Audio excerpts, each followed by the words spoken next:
I felt there was a gap on the analyst desk at the time. I could fill that gap, and bring something to the broadcast that doesn't yet exist. There weren't really pros because people were playing. And MIBR approached me and asked me if I wanted to coach the team. And in reality, to be honest, this is gonna sound silly, but I would only coach 2 teams, MIBR and FaZe, for simply 2 reasons. Because I knew the players on those teams and I knew I had their respect. I was putting so much pressure and I was working so hard. After every event I would get sick. You're stressing over stuff, and then during games I was trying to give the team a lot of energy, and I was also emotionally super invested because I'm back to competing. I'm a competitive guy, but I realized, I can't go on like this. Welcome back, everybody, to another installment of Time Capsule. Now, episode 4 features a very special guest, somebody who's been involved in so many different aspects of the Counter-Strike space, from playing professionally, observing, coaching, and now being a staple of Tier 1 analyst desks. I dive into Janko's first pinch me moment from Cologne, how a shopping trip with Anders impacted his role on camera, and the tale of the 12.5 kilo rabbits. Hope you guys enjoy. I got you 2 whiskey sours. Thank you. Cheers. Last time I had one of these was your Cheers. birthday from a bucket. Really? I think so. No, we were having... We had Mexican mules, which is a difference between a Moscow mule and a Mexican mule is you put tequila instead of vodka in it. Oh. And then because my birthday was in Cologne, right? Yes. There were so many of us because there's a lot of talent. So it's there's no point in ordering, 10 drinks around. It takes a while for them to make it. So I think it was Trace who had this brilliant idea of just telling them to put it in a bucket, like the ice bucket you would get, or the bucket where the wine would go, and just mix it in there, put a full bottle of tequila worth of drinks in there, and I don't know what else goes in there, ginger beer, yeah. And one more Lime? thing, lime and something like that, and and then we had a ladle to pour it for everyone, because how would you pour it from there? It was absolutely ridiculous. I don't think the Hyatt has seen anything like it, really. But it worked for us. It did the trick. We celebrated. That was for my 30th. Yeah, I don't think I've seen the bar staff look quite as disgusted by a suggestion. What? You want to put it in a bucket? What's going on? You sure about that? Sure you want to do this? Listen, we may not be classy when we're at events as guests, but we tip well. So I think, it balances itself out. So we do have a sweet spot in the bar staff's heart. Yeah. Especially Trace, because he's such a smooth talker, Oh, he really is. We did karaoke last Sunday, and he just got every song he wanted. Bam, it was in there instantly. He knew the right people to hook up. What's your karaoke song? Oh God, I have quite a few. I love this song called Dangerous by Big Data, which is really, really fucking bassy. And I feel like everybody knows it, but it's one of those songs you don't know the name of. You just know it bangs, but you're not gonna remember the name of it. What else? We were singing Keisha. Oasis came on at one point. That's not my finest moment. I'm not a big Oasis fan, but I don't know. I'll kind of get a few drinks on me and I'll fucking sing along to anything. I love a sing along. What about you? What's your karaoke song? My karaoke song is Total Eclipse of My Heart. Oh my God. Because I am absolutely terrible at singing, and I'm English is not my native language, so I always take the piss by picking the most absurdly difficult song and one that, probably a guy could never really pull off, even if he was a pro. So I just go for it and I full send it, and that's pretty much it. And everyone's having an awful time, but at least they're laughing. It did seem like there were 2 distinct groups of half the talent were willing to sing anything, and then the other half were just how the fuck did I end up here? I'm in this grimy little bar. I think also, I'm not gonna lie, I mean, probably a couple of years back, let's say maybe it was even 2021.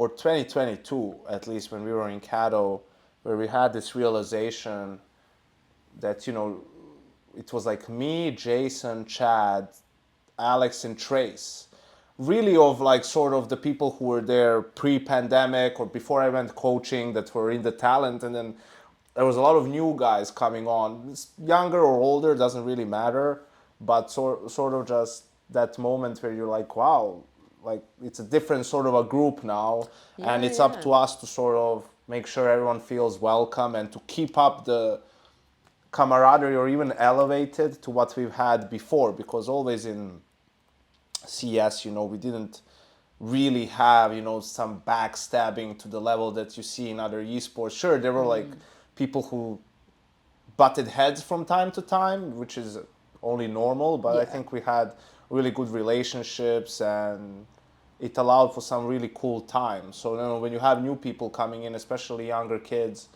who are new to everything and not sure maybe how things work, to make sure that, you know, they see it's a cool, laid-back environment, that, you know, we're super open to, you know, we're not a closed group where we're gonna hang out by ourselves on the side. You know, we're down to hang out and chill and everything. Yeah, I think EPL is like such a good example of that. Like, I'd never been in a green room that feels so wholesome and so communal, and just like anybody could throw an idea out there, and like it might stick in its original form, somebody might take it and turn it into something else, or we just go, nah, that's not going to work, and we move on, right? Like, it's a pretty open environment, and I really like that. Yeah, I think also it's been great. You really get to know some people a little bit better. Yes. Like, you know, Harry is just such a hilarious guy, and him and He's like a caricature. yeah, in it's real so life. it's It's so amazing. wild. Like, and then when he lets off some of that personality on stream, it's always like hilarious. Like, his laugh is also infectious, and him and Hugo are also so talented, not just for casting, but also for all these skits and writing scripts and coming up with ideas. You know, Dinko as well, someone who's a great kid, also hard worker, right? He's smart, he prepares, does all that stuff. I just take the piss out of him because it's fun, you know, sometimes, and toughen him up. That's the Eastern European way. Get him, you know, introduced to the big bad world. Exactly, because it is, I mean, it's not all sunshine and rainbows, especially as you get older and sort of have to make your own way in the world. Like, it can be hard, you know, and if people just make it out to be and cuddle you all the time, then if you do end up something that, you know, it's not even necessarily like a big hardship or anything, but to you it will feel like a disaster, you know, and like you will feel like everything's crumbling and you can't handle it. And when in reality, you learn this as you go, like you can handle anything in life. Life goes on, right? Yes. And that's You have just no it. choice. Yeah, it will go on. Exactly. The world keeps turning. That this too shall pass. I think I love this.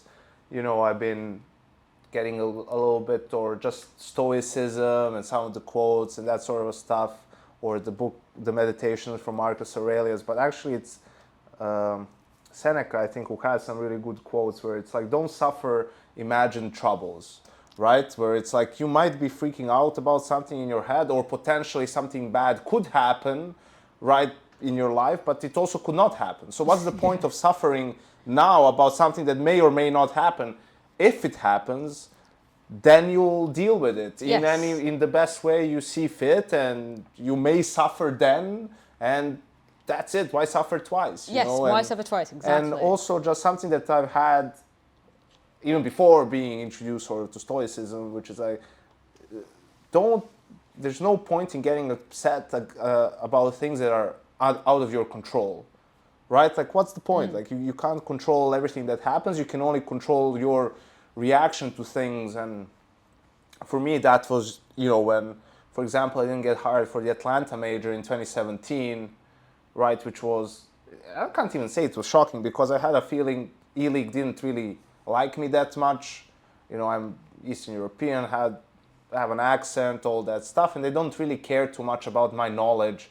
They care more about showmanship and sensationalism. Maybe sensationalism is a bad word, but you know what I mean. So yeah, and it's like, what can you do? You can get upset and have a rant on social media or something like that and be like, oh, I really feel like I was working hard. It's like, who cares? Everyone's working hard. Like, Yes. what's the point? So what I can do is, okay, I can focus on myself and try to get better at what I do and make it so they have no choice but to hire me. That it would actually be blasphemy for them not to hire me. And eventually I got there, I worked with them, I did the Boston Major and all of that stuff. And then that's like kind of also feels very rewarding, you know, when you Yep. have something like that. You feel like someone has maybe slighted you and then you do manage to get your own way. We have a great word for it in Serbian. It's actually where the name for the boot camp place comes out. It's called inat. And inat means, it's hard a little bit to explain. It's sort of, I want to do this thing not only because it's good for me, but because you think I can't do it. I want it to prove to you that you're wrong, like for thinking I can't achieve this or I can't do this. So that's that. Inat is that feeling you have that you don't just want to do it for yourself, but that's like motivating you to prove all your doubters wrong, right? Like exactly because you don't believe in me and you don't think I can do it, now I'm gonna do it, right?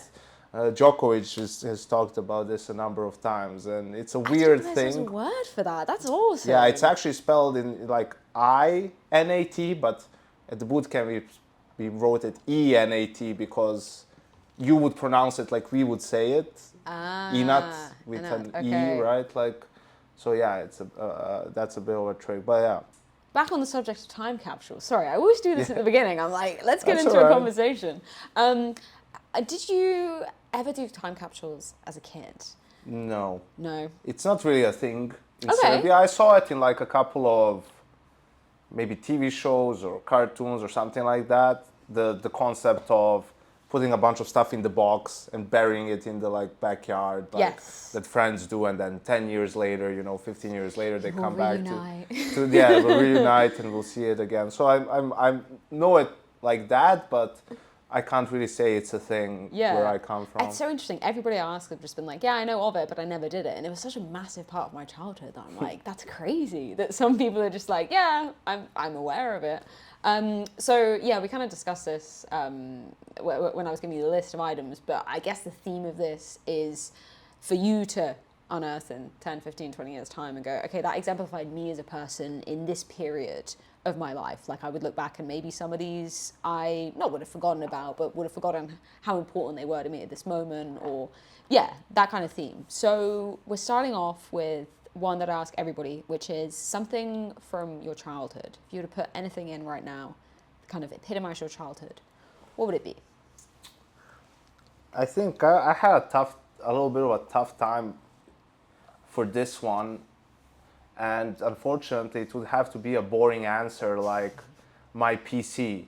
Okay. You know, I mean, I think it's hard to put in a box. But it could also be a Sega or a PlayStation. You know, it doesn't really matter at that point because I did get into video games, you know, pretty early as a kid. Like my uncle, because we have a different word. It's like my father's brother. Okay. It's an uncle, but I don't know. We have different names for all these. Like if it's your mother's brother and your father's brother, it's a different name. Oh, interesting. It's like going beyond gender. Yes, specific. It's more specific. Interesting. Never mind. But he was like an IT guy, worked in my dad's company, and so he had a PC back then. You know, not many people had. I was born in a smaller town south of Belgrade, Kragujevac. It's the fourth biggest town in Serbia, and you know, he had a PC back home. So when we would go to visit, when I was 4 or 5 years old, I would get on the PC and play some games. You know, I don't know what he had, maybe Mortal Kombat and some smaller games, right? And then probably when I was 6, we got our own PC. It was in my room. I guess it was like gifted to me, but that sounds weird. Like it was still communal. Everybody else. Yeah. So and then I started getting some games on and played some games, and that's, for example, where one of the first games I played was StarCraft, and also Age of Empires 2. Oh, okay. Right, so it's from playing Age of Empires that I got this love for history. So ever since then, I really liked history. Was into it. Was one of my favorite subjects in school. So I think it really influenced me. And then also, so we moved to Belgrade when I was 7, so I could start school there because it's a bigger city, you know, more opportunities. My mom got a job offer there, so we moved for all these things. And then, you know, moving to a different city, you don't know anyone, like have no friends there and all that stuff until you start going to school and so on, and meeting some people over time. Like, spend a good amount of time on the PC too, just playing games, you know, and chilling and whatnot. And obviously, because of what my life and how my life has been for the last 10 years or more, and what my job has been for the last 8 years working as talent in esports, I think that's what's probably influenced who I am, or my life the most out of anything really, anything else from my childhood. So you, I don't know whether do you have any siblings? No. You're an only child. Okay. Only child. So was that like, were your parents? Because I'm an only child, and my parents were super chill with me playing games because I don't think there was any, you know, risk of like any other sibling maybe getting involved, or maybe a younger sibling seeing something they shouldn't. Like, my dad was very chill with showing me any game that I wanted. Like, we played Grand Theft Auto when I was like 8, and he was like, "This isn't real. I'm gonna do the missions. You can drive me to and from the missions. We're not gonna play with sound, but like, you have to know this isn't real life. This is just a game." And I'm really thankful for them for that. But I wonder whether it would have been different if I had a sibling. I mean, that's super cool for you to have that experience with your dad. That sounds cool. No, I'm an only child, and also my parents got divorced when I was like 8. Okay. So I was pretty much raised by my mom. I was living with my mom. And sure, like any mom, I imagine at the time she was like, "Oh, you're just sitting at the PC all the time." So I was playing basketball for 10 years too. Oh, wow. So I had that as always a thing. You know, I would go to practice, I would have games. So I was active as well physically. And for her, it was, the main thing was, you need to be doing well in school. You know, your school can't suffer for really anything else. So I think initially maybe she was trying to, you know, push back a little bit, but there wasn't really too much she could do, and I wasn't unreasonable. You know, it's not like when I'm 13 years old I'm on the PC until 3 a.m. right? Yes. I'd also just get pretty tired from the day, you know, as kids do. But actually, then when I started playing CS and competing in CS, at first she, you know, didn't really understand it and what's going on and who are these people you're going with to play these tournaments, and these kids that are coming over, you know, to my teammates, maybe because they're from a different city in Serbia, then they sleep over when we play a tournament in Belgrade or something like that. But once she saw that it wasn't just like something super silly, or that it was actually meaning, you know, it meant to me, and I was competing and all of that stuff, she was really supportive of me either playing and even later just sort of not really pursuing a job in my field after getting a degree or anything, but focusing on doing talent work in esports. Yeah, that sounds very reasonable. Like, have everything, you know, as long as you're doing good in school and you're getting outside, not getting, you know, super unhealthy in any way, then knock yourself out. Yeah, my mom deserves a monument or something like that, probably one day, but for everything she's done. But yeah, I mean, it wasn't like that.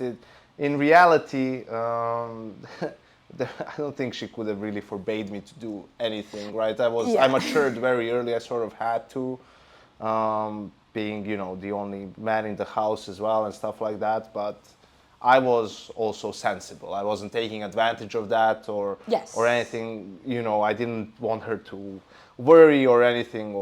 And also, I wanted to get a degree and finish university. We didn't know back then. First of all, I was still playing, but it was tough. You know, we were fighting and trying to get better and trying to put ourselves on the map. And then even with talent work early on, you don't know how long this is going to be a thing for, right? Yeah. You had no idea. Maybe this is okay, this will be a thing for at least 2 years, 3 years. What happens after that, who knows? But luckily, it kept being a thing, and you could make a living out of it for, well, the foreseeable future, I guess. What did you get your degree in? Economics. Ah, okay. What was like I mean, obviously at the time you were playing and stuff as well, right? So was the goal always to be in esports, and was the economics thing just a backup, like just in case? No, I never thought I could have a career in esports. I didn't even think of it while I was a player. I thought it would just be cool, like to go to some of these tournaments. You know, there was also a lot less money back then, even in tournaments. I mean, the prize pools were way lower. Where sure, I mean, for someone from Serbia, it would be a great chunk of change, but it's not really life changing like it is today. Yes. With all the prize money, the sticker money, not to mention salaries. We were never salaried when we played. So no, I didn't plan it. I planned to. Probably I started my master's, but I didn't finish it because then the talent work picked up. But I was going to go for, you know, either investment banking, financial markets, something like that. I had an option to go for my 5th year to go to the US, to New York and get like a sort of a, I don't know how you call it, like a double degree, like get. Yes, yeah, joint honors. Yeah, yes, yeah. that, and then try to just stay there, you know, get an internship and then get a job after, because I think it's not that, you just have to be persistent, you know. And I think for me it was also easy because, I mean, easy, I don't mean it that way, but I think in my uni the professors were, most of them, like actually also having like proper jobs in the industry and everything. And I was always one of those guys who I didn't really like studying all too much, but I would attend every class because for me it was important to get the gist of the topic, whatever it is, and then, okay, if I can understand what this thing is about, I'll learn enough from the books about what the question at the exam might be. But if I don't understand it, I couldn't just like read through things that I don't understand, and you know, so and that's why I had my best grades from the toughest subjects, because they were the most interesting ones. And then, you know, professors would notice you and see that you're a little bit, you know, different in that regard. And you know, I would be asking questions all the time because I want to understand you know, what the hell is going on. So I think I could have, you know, gotten a job in that field, and who knows what would have been. But I think I'm also much better off with how things went. What was the time crossover then? So you finished your degree, you graduated, and talent stuff was just picking up then, or was that when you were doing like observing? I graduated like the summer of 2015, and then in, you know, the autumn of 2015 I started my master's. But my first observing event was Katowice in 2015, so a couple of months prior. And I did a couple of events then, but nothing too crazy where I would, you know, stop my studies. And then towards the end of 2015, I did a couple of tournaments as an analyst as well. And in 2016, it really blew up. I was getting calls from everyone to do events, and it just wasn't really feasible at that. I mean, I could have probably done it somehow, but the travel was really insane back then because tournaments were shorter, but there was more of them. So I would have, in the 3 days I'm home in a month, to, you know, study all the time and I felt like because I already started, I only have, I don't know, maybe 4 exams and the master's thesis to finish. So I mean, I always felt like if this falls through, I'll go back and finish it in 6 months. It's not a big deal if I end up needing it. Yes. No, very smart.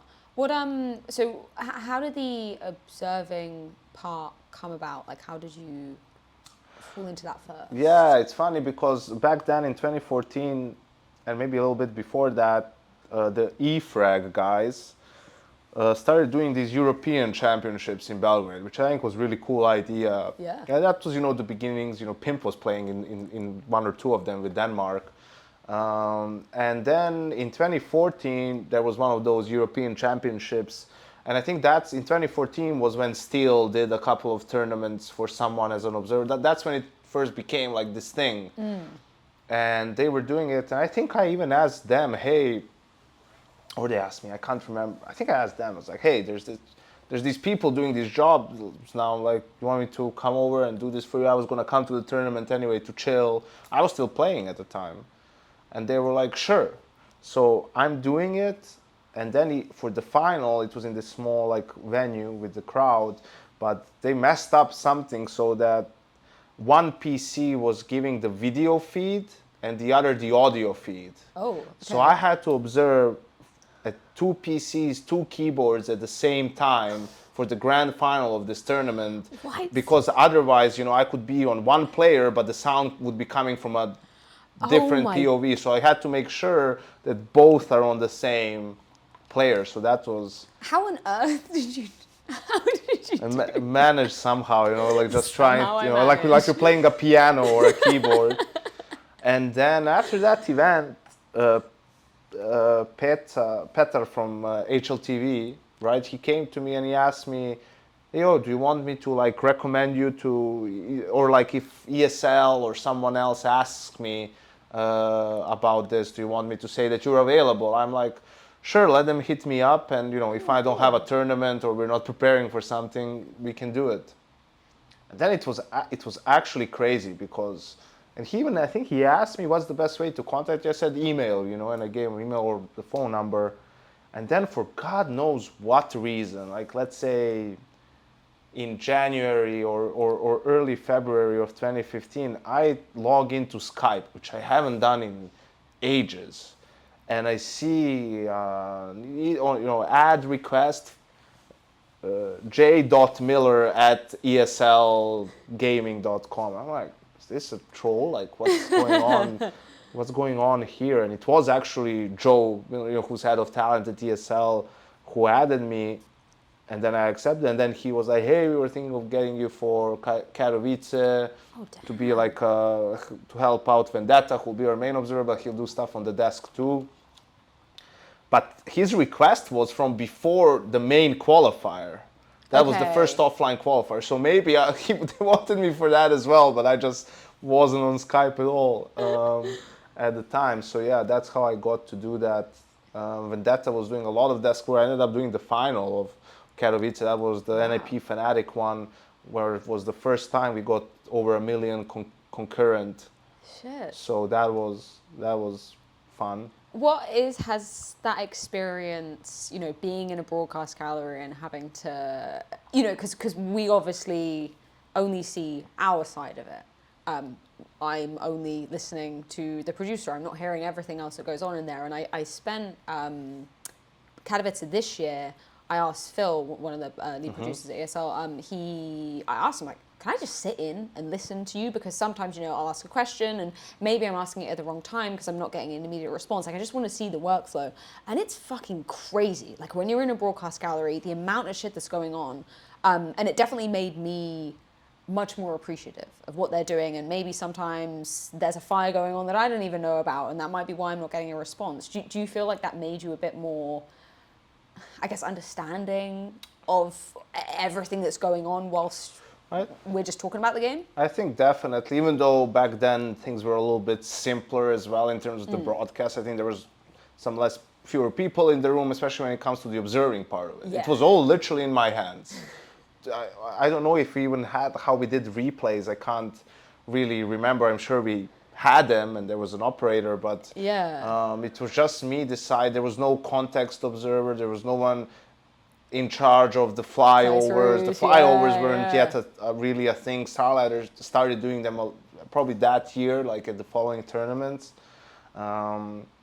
So it was wild to know that 1 million people you decide what they're going to see. And for the production side of things, yes, absolutely. When there's cuts and throws and different camera shots, that all has to be verbalized, and it does get chaotic in there sometimes, but it was also super exciting, right? Like you're there, but not really there. So you hear the roar of the crowd somehow faintly, right somewhere, and but you were like just sitting at a PC in a room and sort of doing it. Did it feel like, I guess in that moment, you know, sometimes we've done desks that have been not in the arena and been removed, and you can kind of hear what's going on very, very faintly in the background. It almost makes it feel like it isn't quite real. I hate that. So I don't like it. I really don't like I that. hate that. There's nothing worse than being remote while you're there. They even did this to us in Katowice last year, not this year, I think. Where we were still in that studio and like everyone else is in the arena and the casters are in the arena. I think it's ludicrous. And I think we should go any country that can faintly understand us or that isn't like I don't know who, the desk should go out in the arena 100%. too, because that gives you a whole extra element of playing with the crowd and Yes. you know provoking their reactions. And we had this in Cologne in 2016, I believe, and it was awesome, right? And I'm sure I know there's also like entertainment just for the crowd and all of that stuff, but I think there's plenty of time for both really, because we have breaks for the broadcast, the ad breaks. That's when you can do different stuff. Definitely. And so yeah, I wish that comes back and we have that extra level of interaction. I remember being there as a fan in 2016 in the cathedral and just being like, this is so hype, and I want to hear everybody's thoughts on this match, and you know, everybody going through the veto, and obviously we didn't have as many graphics back then, but it was still really insightful, and it felt like, I don't know, whenever you go to a CS event, it feels like a very close-knit community experience, and it really felt like everybody was listening and watching and waiting, and you could build up the hype, and I love that. Now I'll do what I do and I'll jump the line and I'll talk about my next thing in the time capsule, which is not the next on your list, but it's one moment from esports or right. And for me, there was like I was wondering what would be something from playing, like the one we showed today with us beating, us playing in Vienna. But actually, it was 2015 YNk Cologne, right? Or ESL1 Cologne, the first time we were in the Lanxess. And I was an observer for that event, and playoffs come, and I'm like setting up, and I'm just gonna go check out like the venue, and I go out and I am shocked.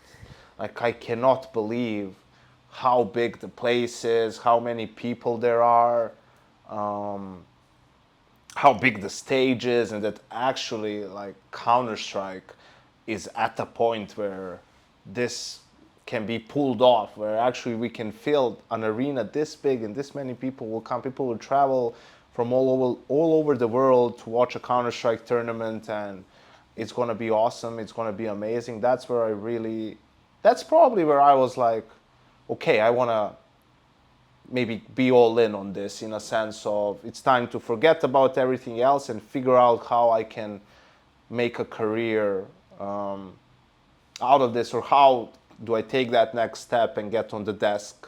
Yes.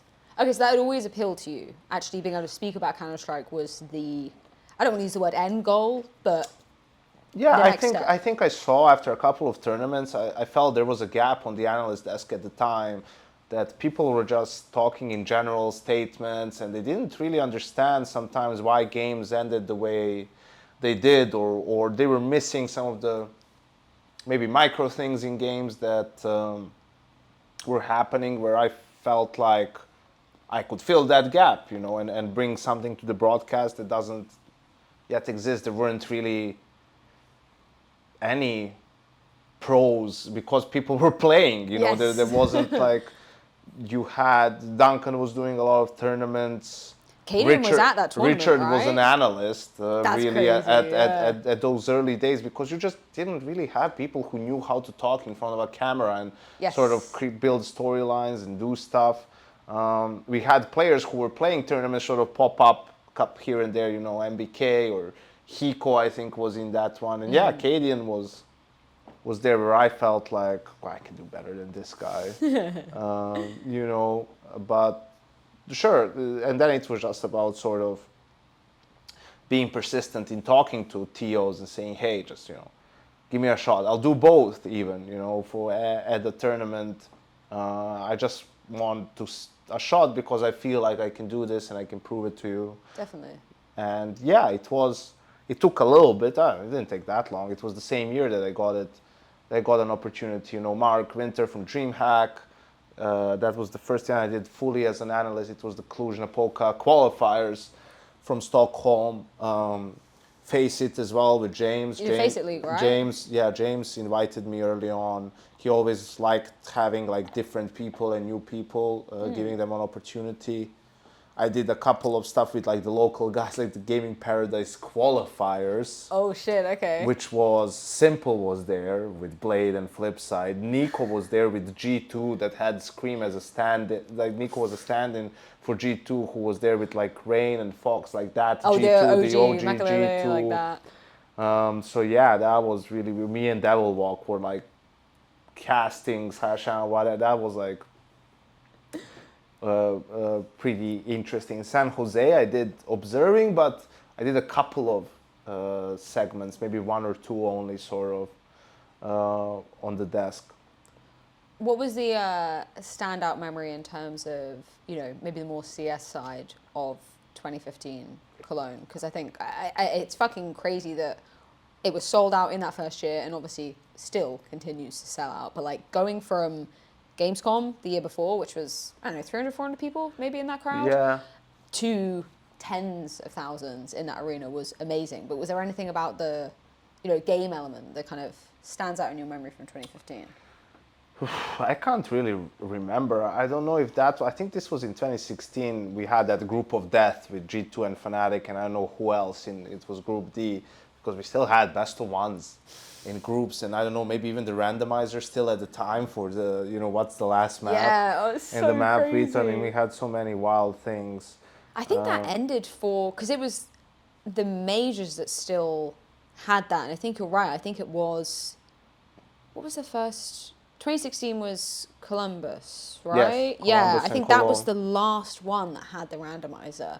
And at the time, we were just like, yeah, I guess this is fair. Could be, but to be honest, I don't really remember much from 2015. I remember the final with Envy and Fnatic and the first map and catching the Crim's clutch. Yes. Quickly, switching and catching all of his kills.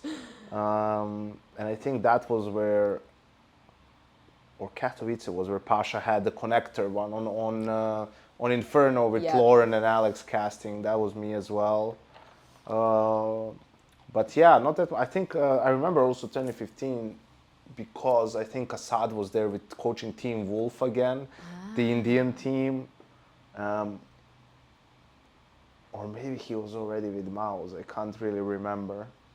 But yeah, that 2015 is like a long way back now. It's crazy, isn't it? 8 years ago. That's like mind-blowing. I was like I'd say the first proper event I went to, because like obviously there was a lot of UK lands and then Gamescom and stuff, but standalone CS event and like, yeah.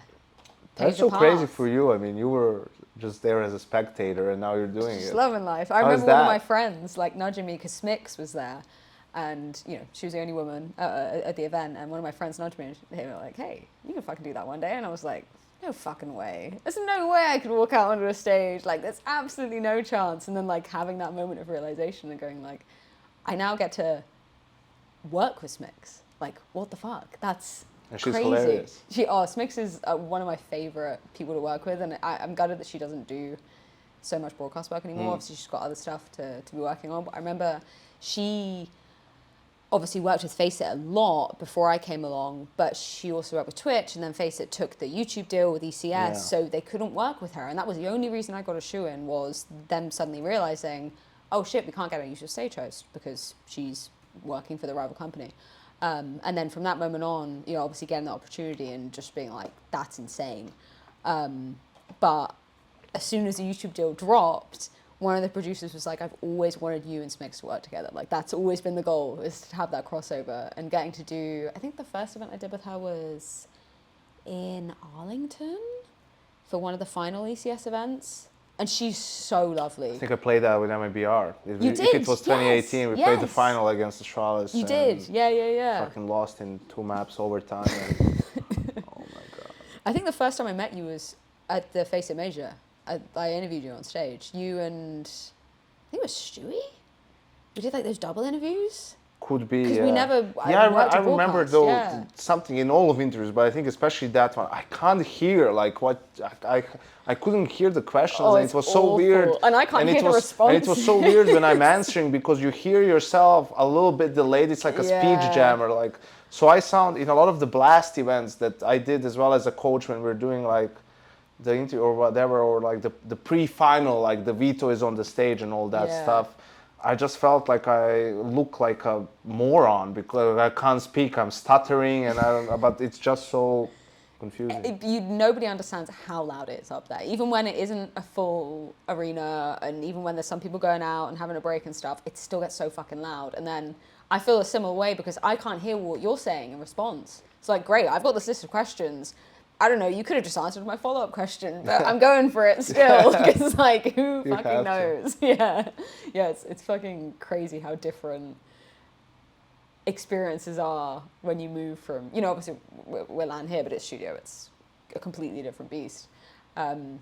Yeah, so going back to the flicks from observer, okay, I want to end up doing this. What was your next step in terms of actually getting prepared to do broadcast work? Like, obviously you've got the feeling within you saying, hey, I feel like there's a gap in the market that I can fill, I have a USP. Where do you then go in terms of not necessarily contacting people, but actually harnessing that unique aspect you think you could bring? I think at first it was also, you know, you talk CS to people at events, you know, colleagues and stuff. Even though I was an observer, I talked a lot to Anders because, I mean, I've told this story numerous times now, but when I was in Katowice, my first event, so Anders shows up from a different event. His first child, Walter, just got born, and he was, you know, maybe a day late or something because of the whole thing. And he brings only like striped shirts and you know, which are bad for camera and are all distorted. So he has to go shopping in Katowice for shirts, and they're like, "Hey, Janko, can you go with him?" I'm like, I guess, you know, I don't have any, you know, but it's like, I don't know what was the point of that. What did they think I'm Serbian? I could translate Polish for it. I don't know. Or Anders doesn't know how to buy a shirt for himself. But that's where we really, you know, met and sort of got to know each other at least a little bit. And Anders back then was, I mean, it was Anders and Samler, right? Like the most popular talent that exists. And Anders, as and always has been, super chill, like super easy to talk to, and Yes. never was, you know, like unapproachable or full of himself or anything like that. And, you know, he enjoyed my takes on some things, and like he actually, I didn't even have Twitter. Like he was like, "Oh, you need to make a Twitter account." Oh, wow. Yeah, that's when I made Twitter. It was like in 2015 after Katowice or during Katowice, and you know we started, you know, talking at events. Like I did a couple of other events when he was there, and maybe I said something. I think I could do it. He was like, "Yeah, you could definitely do it." And him and maybe Samler were even, you know, talking to TO sometimes and being like, "Hey, you could give this guy a chance. Like, wow. you want to?" They were like sort of vouching for me. Huh. So yeah, and then when I started doing it, I realized, you know, how much I have to work and improve. I did a lot of VOD reviews back then. I really watched every single segment I did. I saw that I was repeating some words a lot, that I need to work on my tone as well, right? And those things. But luckily, I hit a great timing to show up, because they really, you know, people really liked it because you didn't have someone bring that sort of analysis at the time. Yes. So it was easy, even though like if I showed up like that today, I wouldn't get, you know, I could do, I don't know what, maybe some online tournament somewhere, right? But luckily that was still in its infancy, and I had enough space and time to hone my craft. To once other people started coming in who were also really good, I was already sort of established. And I was worried though a little bit about credibility, because as an analyst, you know, I was a player, but I wasn't really a world-class player or didn't play for a world-class team. Sure, I felt like what I was talking about was good and made sense and all of that stuff, but maybe I'm wrong, right? Who knows? And I remember I almost shit my pants at this first tournament in Stockholm because I'll never. It was like me and Getright and one more person, and Matt was Sadokis was the host, and we're talking about and Dignitas was playing with Kirby and Cajun B against someone, and I didn't like Kirby's the shaky aim, right? Yeah. And I'm like, and also a lot of spraying long range. It just felt really erratic. Like he's like kind of panicking sometimes in fights instead of taking his time. And he played with Cajun, who's older, and Cajun was always like calm, bursts, taps. You know, I loved Cajun as a player back then. And I'm making this point that maybe he would, you know, be better off as like calming it down a little bit and sometimes bursting, not spraying long range every sort of a fight. And of course, Getright comes in is like, well, I don't think it's a problem really to, you know, do that, the sprays. And meanwhile, it's the fucking best player in the world and the best sprayer at the time, right? And of course, he doesn't think it's a problem because God. and I'm like, oh no, Getright disagreeing at me, like I'm you know, what's the word? I'm exposed, you know, he's exposed me and I don't know what I'm talking about.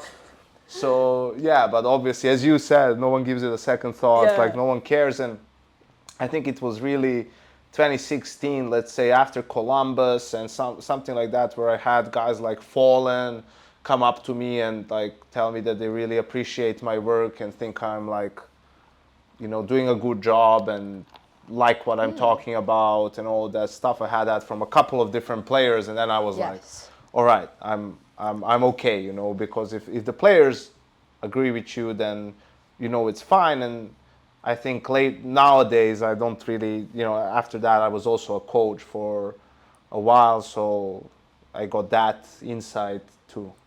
What appealed to you about the coaching thing then? Because, you know, that's quite a big switch up to go from doing analysis stuff into coaching, because you've got a lot more, I imagine, you've got a lot more emotions going on. You know, you've got 5 plates that you're trying to spin and trying to give feedback, like, or 10. yeah.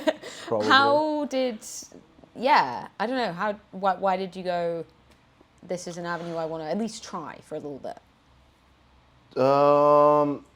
It was probably 2 things. One of them was that people sort of approached me with the idea before about it, and that's when I started thinking about it. I was like, okay, this might be something that I'm willing to do down the line, but not yet. I still had things I wanted to achieve as talent, so as an analyst. So at that point, when I did make it, it was just like felt like the right time, because I've accomplished pretty much everything I could in my field as an analyst. You know, I worked with all the tournament organizers. I did the major finals.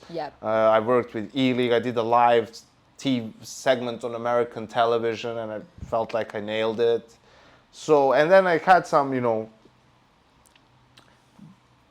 friction at the time. I don't even want to call it like that, but some silly back and forth with like a couple of tournament organizers about some minor shit that I felt like was silly because I was loyal to them the whole time, and they were like, you know, giving me a hard time about something that's like, you know, let's say €1,000 worth of whatever. And MIBR approached me and asked me if I like wanted to coach the team. And in reality, to be honest, this is gonna sound silly, but I would only coach 2 teams, MIBR and FaZe, for simply 2 reasons. Because I knew the players on those teams and I knew I had their respect. So I knew I could come in and actually they would do what I tell them and you know, accept the things that I wanted them to change. You didn't have to work up to that fact. And also, I didn't want to make a average team good. I wanted to make a good team great. Like I wanted a team that has championship potential, but is not doing it to get them to the championship level, to lift trophies, which is probably playing the game on nightmare mode.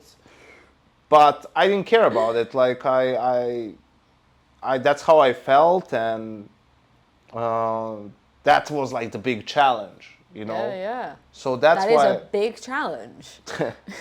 Yeah, not bigger than I was aware, really. But you know, it's a pretty.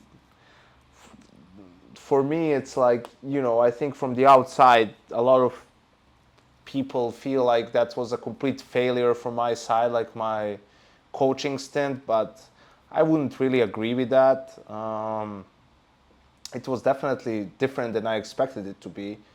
Even though I knew that it's not going to be about Counter-Strike, like all of it. Yeah. But it was a lot less about Counter-Strike and a lot more about managing different personalities and people on the team and bridging the culture gap and all that sort of a thing. And also, to be honest, like the two things I felt like I could help the teams the most was their discipline in certain rounds, because back then when I joined the team, it was still the old economy with the hard resets. Yes. And I felt like people were just misplaying rounds.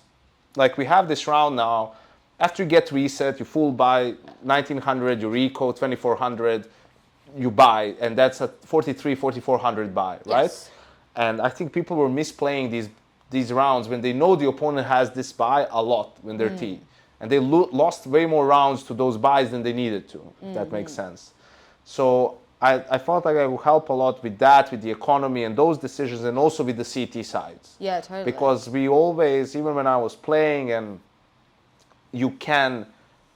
people talk about conditioning your opponents as T, but you can do that as CT as well. And it was way easier back then. People were doing fewer things and their reactions were more predictable and all of that stuff. So I felt like I could really help in those two departments. I joined MIBR 2 weeks later, the economy update comes in and completely changes that side and completely changes the game. But it's not even about, like, that's a smaller part of things. I really got to understand how much of the game is mental and how much the players' confidence and through that performance changes based off of their perception or where the team is at or how good the team is and how good the opponents are.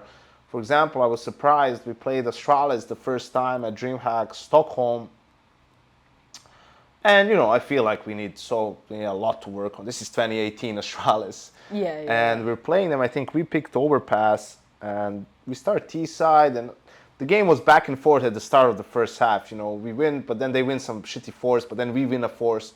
And I saw like YNk took like 3 timeouts in a span of 6 rounds. Not from the start, but like from let's say round 4 to round 11, 2 or 3 timeouts. And I'm like, shit, like they really like don't want us to get, but it's because they know what these guys were doing to them before, like in 2017, the SKs, the whatnot and so on. So there was definitely respect from that side. And I think Liquid was the one who ended up playing them a lot in some finals and stuff. I don't think they ever cared about Liquid or thought Liquid could beat them.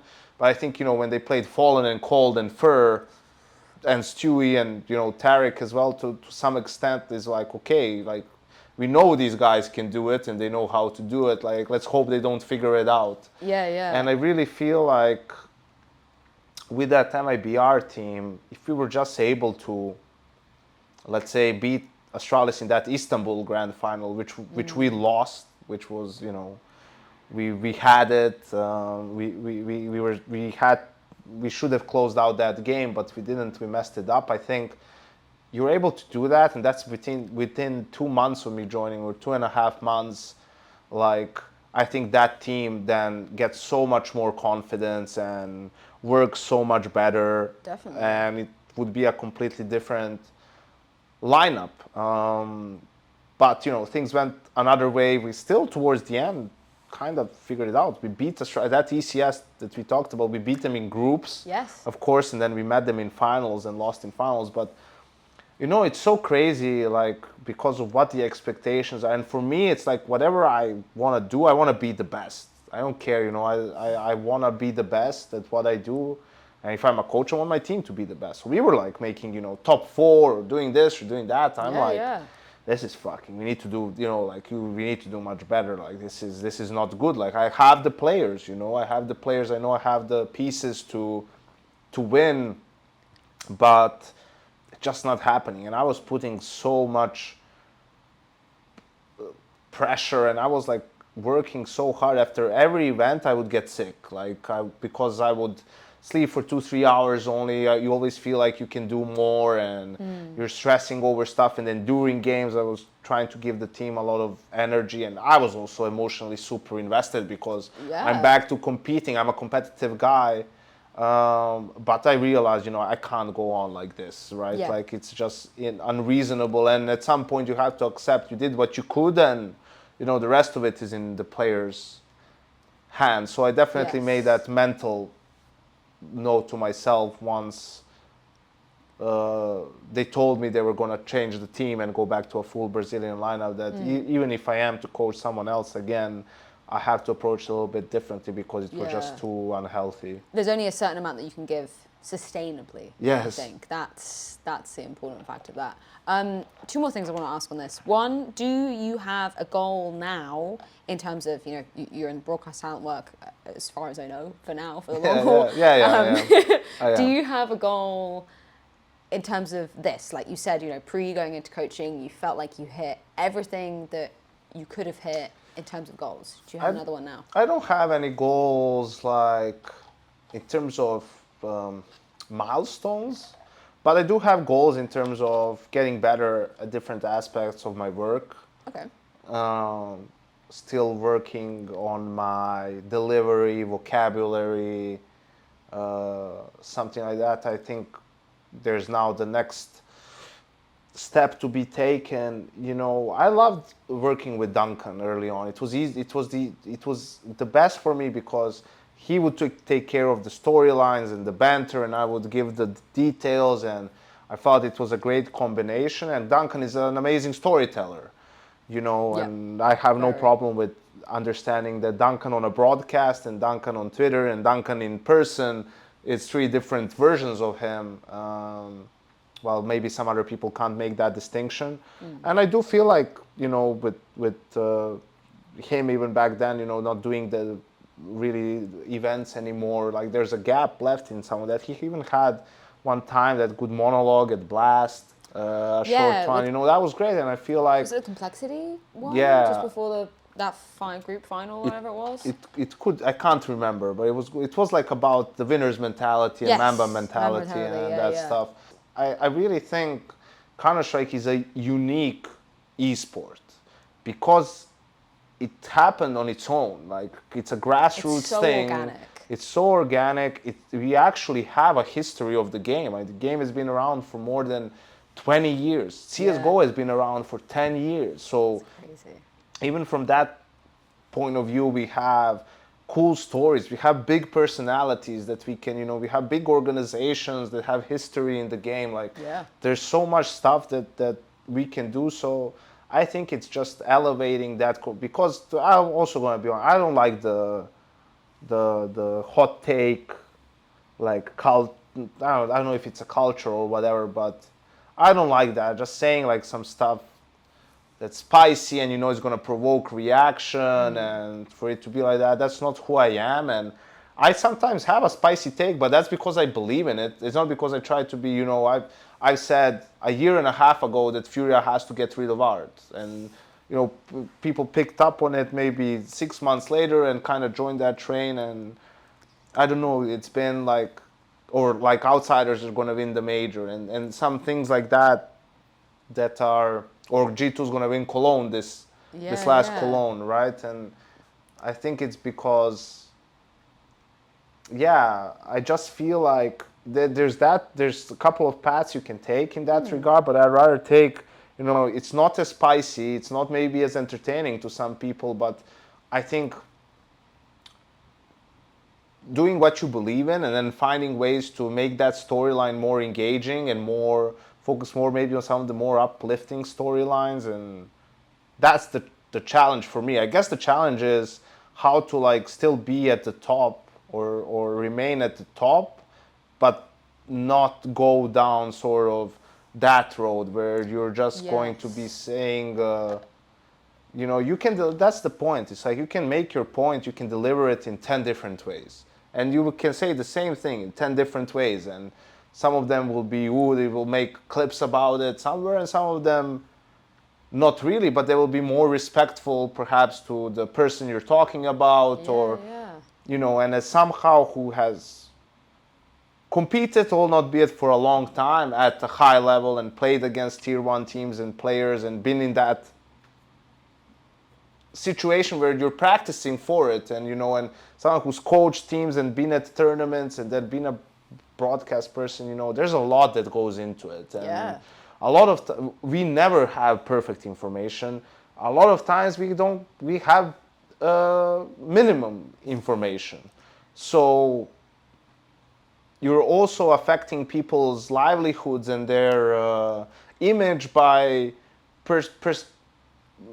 you know, picturing them in a certain way. And sure, we can't go on the broadcast and every time say, well, I mean, this guy had 3 kills, but we don't know if he had bad info. You know, like we can't do that. And at some point, I mean, you can say, I call people out as well and call for people's heads when I feel like it's time, but I don't need to do it. The timing of it is one thing, and also the manner in which you present that point doesn't have to be cruel. Okay, so we've locked in the PC. We've locked in ESL One Cologne 2015. Let me go back to the list. Okay, cool. So those are 2 that I kind of ask everybody. 3 that I ask everybody, 3 that I kind of adapt for the person. So let's go to one that was specifically for you, which you messaged me about as well. The meal/food. What would you put in there?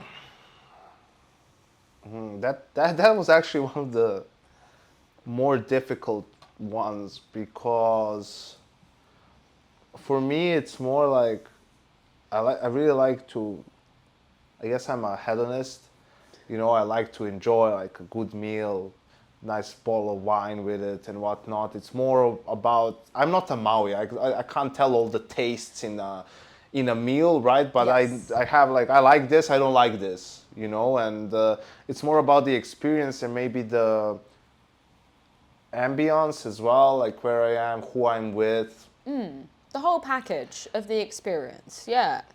Yeah, exactly. So in light of that, I would probably go for something like, we call this, it's called a buzara. It's basically a way of preparing seafood, seafood, where it can be either a bowl or a plate that's a little bit deep, but a large one, and then you have your prawns in there, maybe mussels, you can say whatever you want, some sort of shells, and then it's in this juice of its own, right? So it's not really like a soup, but it has the liquid at the bottom, and then there's bread on the sides. So you're basically like dipping bread, and that's the juice of the shells and sauce and what it was made of, and you eat the shells as well. And that's also like, you know, my girlfriend, that's her sort of favorite. Anything that she can dip the bread into something, you know, she loves it. So we have there's this restaurant that's not far away from our place. It's actually really nice seafood and fish restaurant, and it has a nice little garden, and then we really like, you know, she really loves going there and having that thing, and it can be a starter or you can make it like your main course depending on, you know, how much we ordered the seafood for it. So yeah, I don't know, it's just like that. So because of that whole experience, then we have some, you know, wine with it, and it's like during the day, and we sit for a while there, you know. It's just like it's just a great time. Great food, great company, obviously, and just you know, it's next to the river, so you have a great view, and it's just like, you know, a nice like memory, I guess, you know, a happy place. Was the first time you had this with her, or was it kind of a staple of like? It's a pretty much, it's a staple. It's a way to prepare that, but yeah, at that place, actually, it was with her, and she likes it the most there. There's a couple of like those seafood restaurants in Belgrade are pretty good, maybe 2 or 3 because we don't have sea access. I was gonna say, yeah. Really, yeah, but at this one, that's where she likes it the most because there's a little bit more of the liquid, Yeah, you know. So there's yeah. more stuff. They bring the bread hot, Oh. so yeah, and it's like that's my place where I go with her, so that gives it like a little bit of Yeah. extra. That's really Yeah. nice. It's nice to have I'm totally with you with like the experience of the food, I think sometimes makes the food too. And I'm a big like, I was going to use the word communal eater, but like I grew up on like, you know, we have one pot in the middle of the table and you all just kind of eat out the same pot. You right? have siblings? No. No. I was a surprise. My parents were like 34, 35. They'd been together for like maybe a year. They knew each other from school, went their separate ways, came back together. Yeah, I don't know. I kind of wish I had a sibling, but growing up, I think it helps you a lot. Like, I was reading a Reddit post the other day about like what's a sign that somebody is an only child. And I was expecting to open it up and read like they're selfish, they're spoiled, they, you know, don't know how to share, that sort of shit. But it was the main one was not being worried when you're eating a meal about taking your whole portion in one go. Like being able to have a little bit and then go back for a little bit more because it's not all going to be gone. Okay, And I've never had to think about that. So the communal food thing was a really big part of that, of just like the, you know, stir fry or big pasta dish would come down the middle of the table, have a little bit, like we'd all eat out of the same bowl and just chat and shit. And that's really nice, I think. Yeah, my girlfriend, she has a big fan. She has a sister and a brother, but also has a couple of cousins that she's really close with. They're basically like sisters, so it's all, and they live in a big house together. So it's actually like the Wow. polar opposites for me and her, and how we grew up, kind of in a way. How was it kind of interacting with that for you then? Because most people I've dated do have siblings, so I've had to kind of get accustomed to that different way of Well, life, she but always- not many. She obviously calls me spoiled all the time. And I have no problem admitting I am spoiled to some extent for some things, but I've also had to deal with a bunch of stuff on my own from very early on and figure Yes. things out on my own. So I think I'm a very weird person because you will have two ends of the spectrum with me about a lot of things. Like I can be the most social guy there is, but I can also be at home for 3 days and not get out and play games and just be a sloth, right? Or I can be super hardworking and super committed, like and do stuff, and I can also not reply to an email for 2 days, you know, or not do anything like that. I think that's probably my biggest flaw is, and something I'm trying to work on the most, and is the most difficult, is just moderation in things, right? Yes. Even from when it's okay, we're going out, go to a nice place to have some food, and it's like you want to try this and try that, and end up having too much, or a bottle of wine for 2 people is okay, it's fine. It doesn't always have to be 2 bottles for dinner, you know, even though that's but Sounds really good. yeah, right, like Just because I can doesn't mean I should. it's just doesn't, like I'm struggling with it. I'm interested in you said you feel like you're spoiled in some ways, because I definitely feel like I was spoiled for time, because not only was I an only child, my parents were self-employed. They worked from home, so they were always around. I had access to them, you know, within limits, as much as I wanted and they wanted, right? Where do you feel like you would take the spoil thing and say like, okay, yeah, maybe I am a little bit? I think definitely anything related to, I guess, I want to say house stuff, but you know, Okay. when I started working a little bit and traveling, I was still living with my mom at the time, because it was like I'm home for so few days that renting out a place or doing, you know, I would come, wash my stuff, be there for 2 days, and then leave. So it was all that, you know, I never had to make any food for myself, any, you know, clothes, like all that stuff was Yes. the washing, cleaning. ironing, whatever, like any of that. I'm very, and then luckily by the time I started living on my own, I was making good money where I'm like, I order food or go out to eat, and they have a woman that comes and like cleans the apartment once a week and irons all the stuff. I've learned how to wash my own clothes. Even though sometimes you still have, where does the detergent go and which one and all that stuff, which some basic stuff, but spoiled for some of like, I guess, those things, just kind of being used to, I guess, those small things, I don't know what else. I think sometimes it's how a parent shows their love, right? Like, I'd never mowed a lawn because my mom loved gardening, so she would never fucking trust me to get a lawnmower out. And I'm 27 now, and I don't have a place with a garden, so I'm like, am I actually ever gonna get the lawnmower out? Like, probably not. That's gonna be your goal for the next place you want to get. I want a bloody lawn so I can mow it myself. It's really funny, like how. But I guess with your situation, right? Like, I grew up with, having a 2-parent household. You were just living with your mom. Do you feel like that changed your perception, or I guess you said about feeling like you were the man of the house? I think you're absolutely right in one thing. The way your parents or parent, in my case, like show their love to you really influence how you perceive showing love and affection to someone else. Yeah. For my mom, I think the most of it was making sure I'm taken care of, that I always have like decent clothes to wear, that I can go to a vacation with my friends, I can go on the school trips, that I'm provided for, that she's able to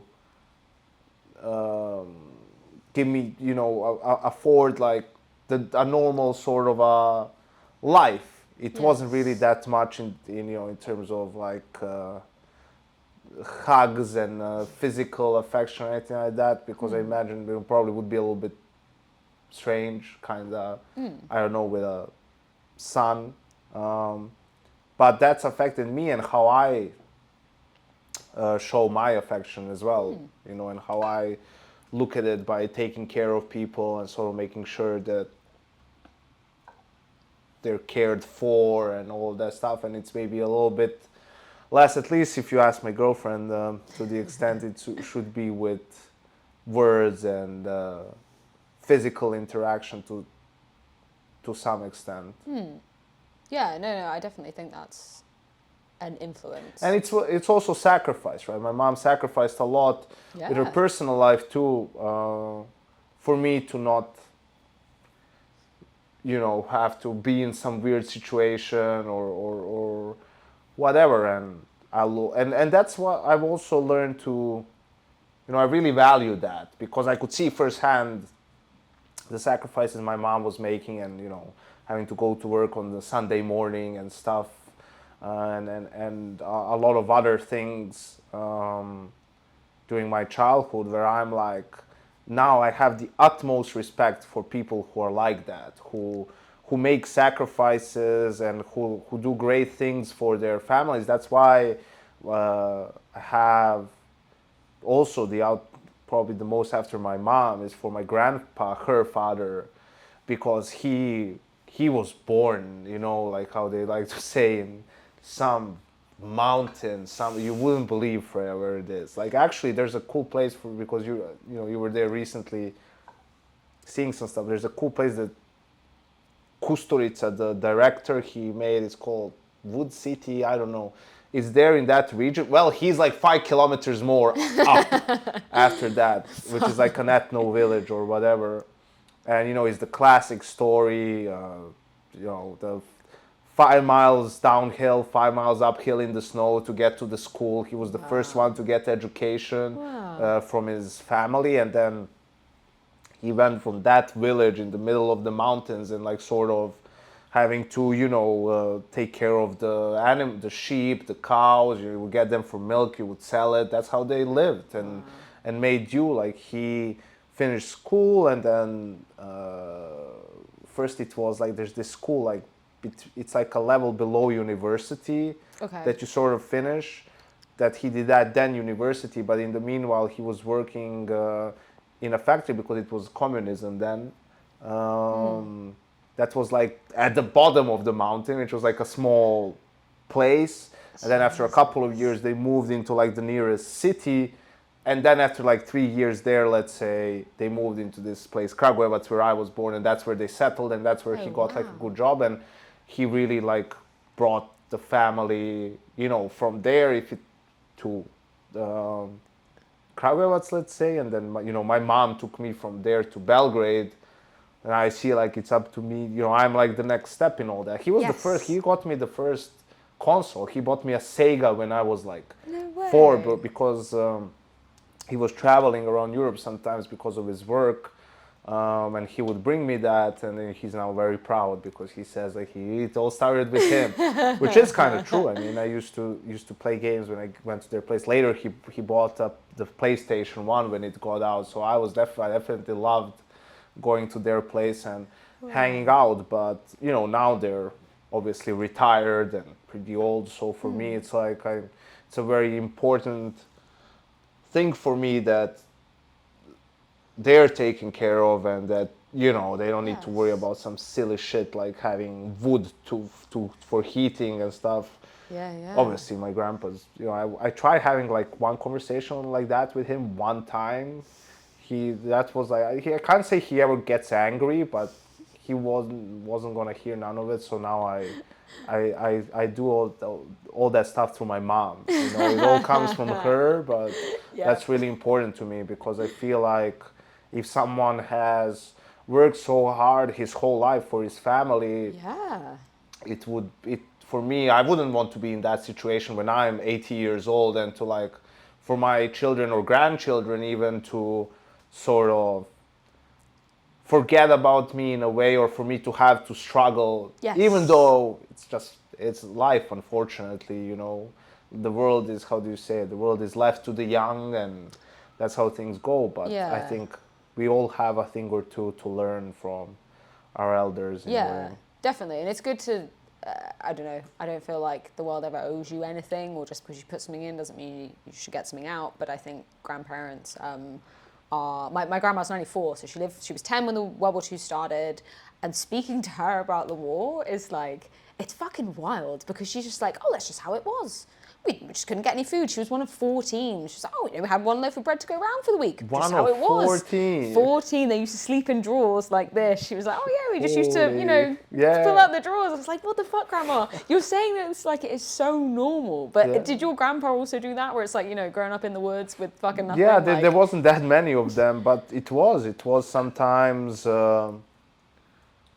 tough, where he would go to the neighbors to grab some food because they wouldn't have it that day, or I don't know, maybe his mom was in the middle of something and couldn't like make him food, and then he would go to the neighbors on the way down. And I mean, just having to deal with those chores of you have to take the cattle out, do a bunch of different things. It's a hard life, and that's why you see that thing go on a lot these days. But to an extent, it's true. The whole thing.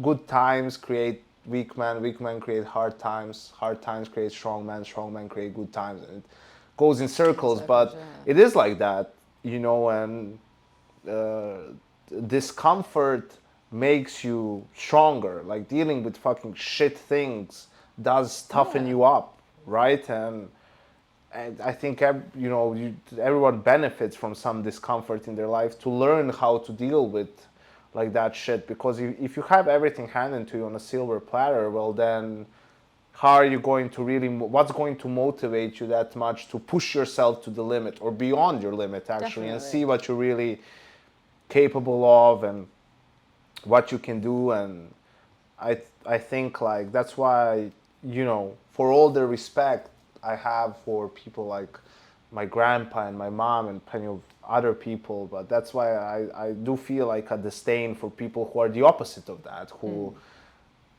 for their own selfish reasons like abandon either their family or core values or morals even, and whatnot, because anyone can do that. But if everyone did that, where would we be as a, you know, society, and what would it look like? One of the things that bothers me the most, and I think is an issue, is like, I think there's a general lack of empathy, you know, and that people are really selfish nowadays, that they only look at things from their own perspective and their own point of view, and don't really think about how it is for not other people in the world, but other people that they interact with on a daily basis.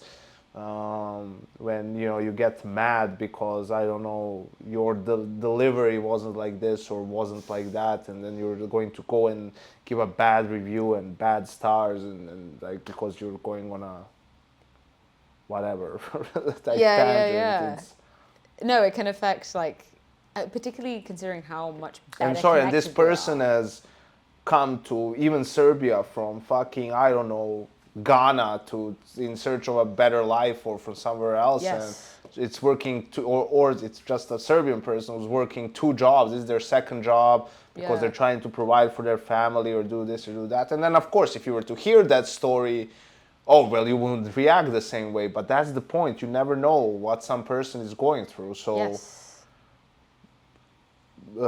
I think giving them the benefit of the doubt and just trying to do a little bit better and be a little bit more compassionate Yeah. could go a long way. Being more tolerant of people. I agree. Preach. You've obviously spoken a lot, and if this makes you feel uncomfortable, then we don't have to go into it, but you've spoken a lot about your mum's side. Are you still in contact with your dad? Do you speak to that side of your family?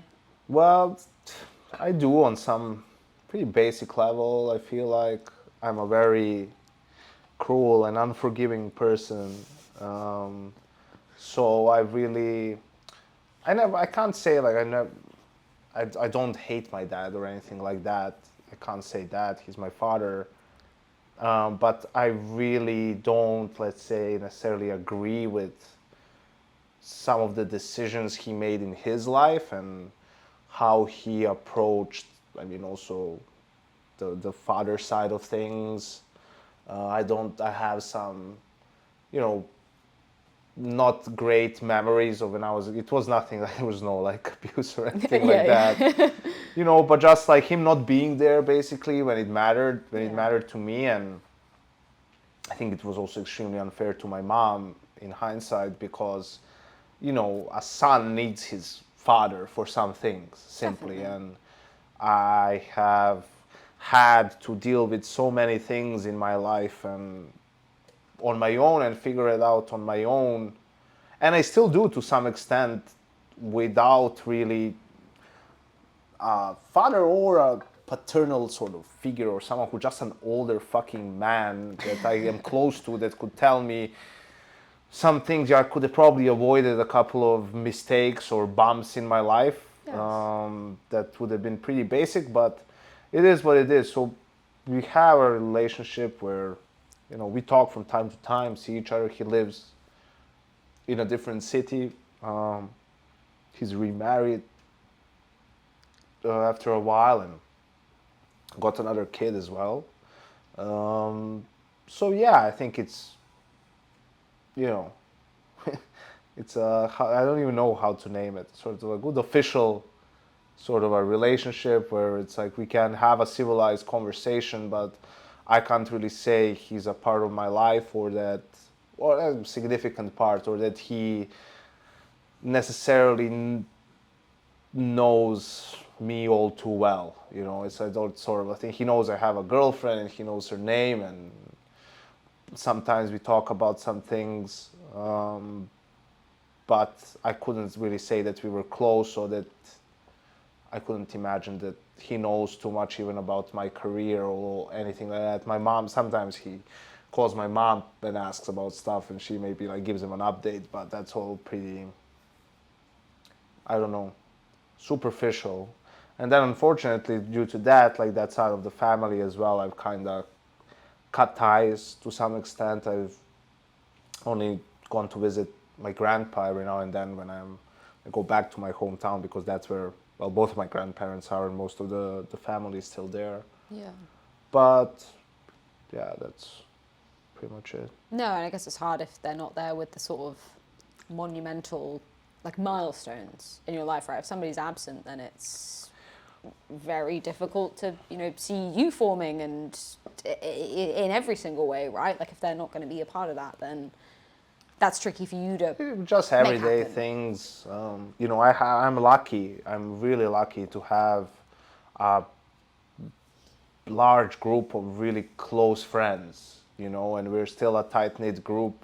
We've known each other for 15 years. So I'm lucky that for some of those things and the problems and the shit I went through, I had them there for me at the very least to sort of have my back and sometimes give me some advice. A couple of them are a couple of years older than me, so that was helpful at times. Couple of mom's friends, perhaps every now and then, but that's what it is. That's why. That's for me. Like as I said, I'm pretty cruel, and I believe your friends are the family you choose, right? I don't really put much stock in blood, and, you know, like just because I was born and like this person is my uncle doesn't necessarily mean they give a fuck about me or I can count on them or rely on them. But with your friends, it's like they're there because they choose so, and Yes. not because they have to be or because of any obligations or whatnot. So, yeah, I think on that side, I'm really lucky. And I realized that even more so when I started working as talent because that's not really the case with a lot of people to have Yeah. friends, you know, someone I could call these guys my brothers and know that, you know, that's that type of friend, especially when I started doing what I do and you don't see each other for a while, but Yes. when you see each other, it's like it's been yesterday. And I know that if right now I call them and say from here and say, hey, you need to help my mom with something, you know, they would say, okay, 10 minutes or 20 minutes or 40 minutes, you know, however long it takes them to get there. If it's in the middle of the night, if it's whatever, like, Yeah. you know, we have each other's back. So I think I was lucky on that side of things that I had friendships that I could rely on. Definitely. That's wonderful, particularly considering the line of work we do, whereas, as you said, I'm going to be gone for 2 months. Like, I'm just not going to see you. And, you know, we'll text, but it's not the same thing as going out for drinks or going and doing something together, right? And I've definitely learned to appreciate, particularly this year, of the when you really need people, those are the people that will come. And that's true family in my eyes, is everybody kind of coming together when shit hit the fan, and in a heartbeat they're there. I had a friend come all the way from Perth in Australia Wow. back in March, which was unbelievable. Like she, you know, known each other since birth, and it was just like, that's crazy. That's crazy that you would do that in a heartbeat. And she didn't even ask. She just came, and it was like, fuck, that's family. Yeah, and I wanna keep that. Like, it's Absolutely. so important. So And, you know, important. life is life and takes you different ways and different continents Yes. and whatnot. But, you know, you can always keep in touch to some extent. And then when opportunity allows for it, you know, spend time together. A song. What song would you put in your time capsule? I think you are. I don't know whether people will know this outside of, you know, the broadcast. You're like a pretty banging DJ when it comes to like Green Room vibes or when we went on the boat. Also, really good vibes. Yeah, thank you. I do take pride in that. Even back home, you know, when we are like chilling part or whatever, some place and playing music, it's always they say, "Can you please do it?" Like, do this. So yeah, for that one, want to stay true to the theme. So it's a Serbian song. Nice. It's a song from Rođa Raičević, and the song's name is "U tebe sam zaljubljen," which means I'm in love with you. And the song basically is about a guy who's met a girl and now is in love, but in his life he's like uh, hasn't had really success in love, you know, in relationships. The song goes, I never had a steady port. You know, Okay. I would always raise my anchor next to each woman.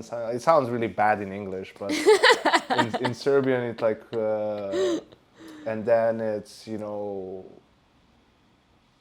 The wind can't blow my sails away anymore. I've laid my roots next to you, you know. So it's like sort of, You're permanently there. yeah. Now That's I'm it. settled now, right? It's Yes. been a while. It's been like rough, wild, all over the place, you know. But now I'm settled. So that's how I feel right now. I feel settled with my girlfriend, you know.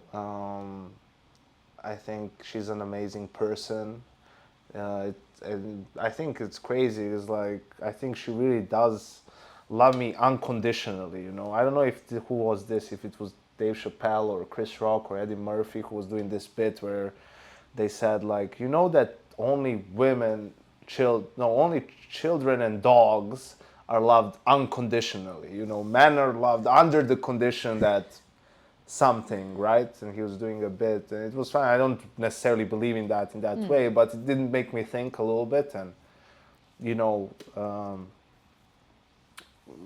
I think Anna definitely loves me unconditionally, you know, and is so pure and is such a great person. And I think she's really sort of, I don't know, probably even saved me in a way, because like the whole coaching stint with phase and then with COVID starting off and everything like going crazy and falling apart, like I Yeah. was in a really bad spot mentally.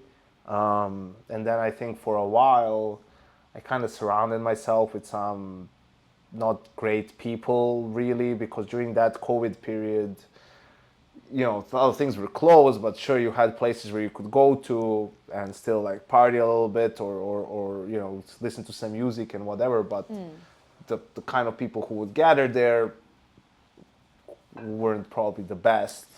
And then Yeah. sort of one thing led to another, and then you're like, you're not even thinking about it. And if you do take a moment and take a step back and look, like this is not really like a good life or who you want to be or anything. And I think getting, you know, starting that relationship and everything and becoming more aware of those things, also thanks to her, and sort of like talking through things and talking about just life and what do you expect from your partner or life, or what do you want to do in life in terms of family and whatnot, I think has really helped me get back on track, you know, with who I am and some of my values. And yeah, I think, and it's a really nice song. It sounds really nice in Serbian. It's a, you know, slower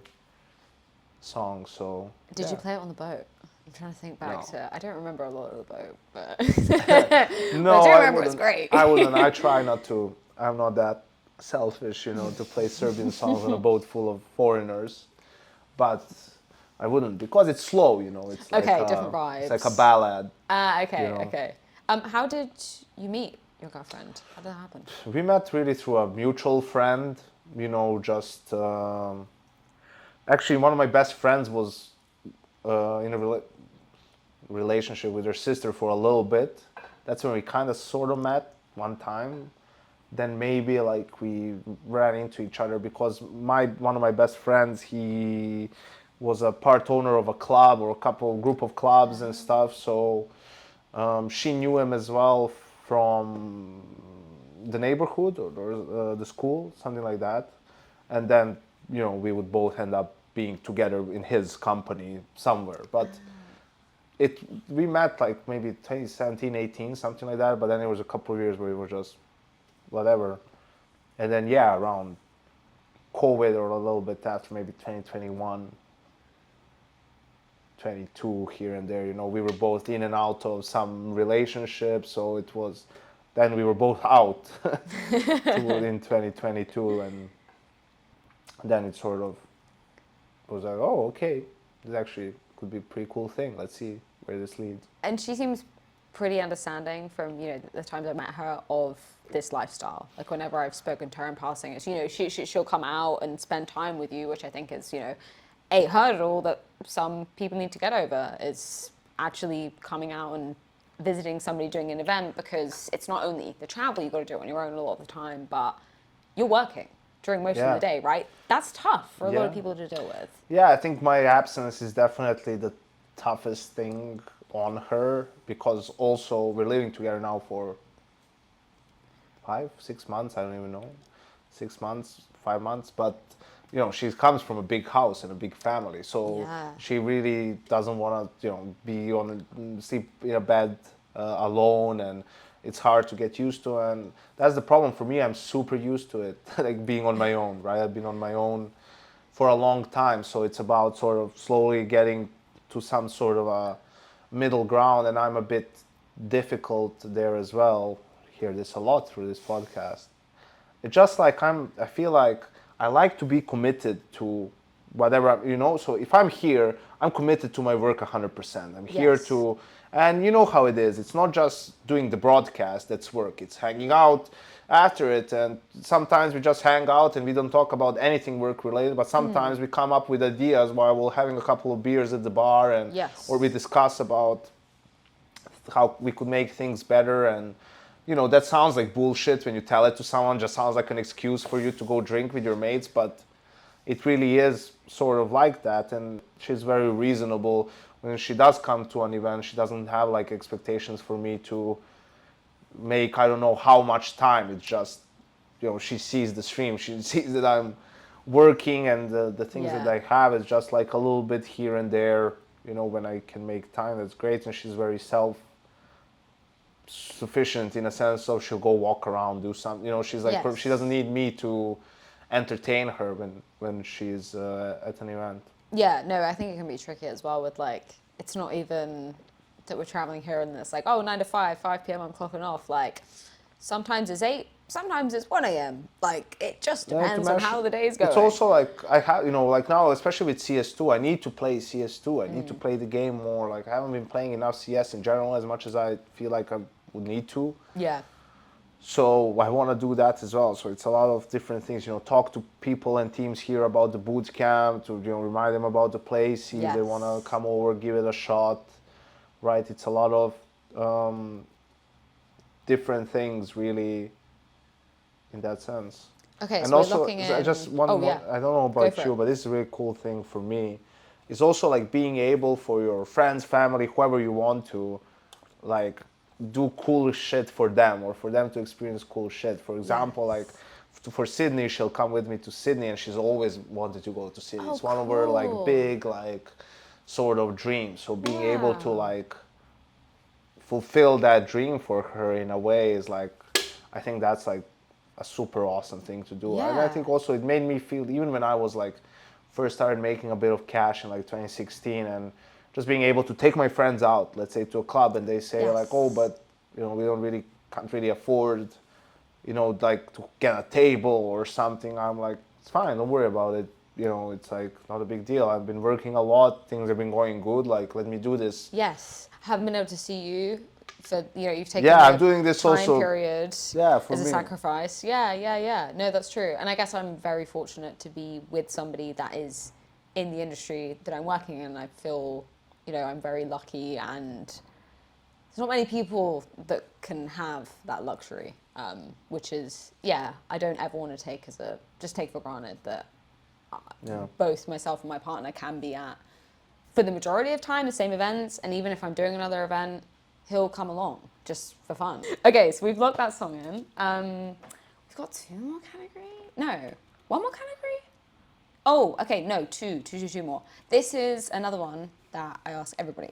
One thing that reminds you of somebody important to you. The song kind of overlaps with that, but is there anything else? But it's the same person that I'm going to say the thing, and the thing is a rabbit.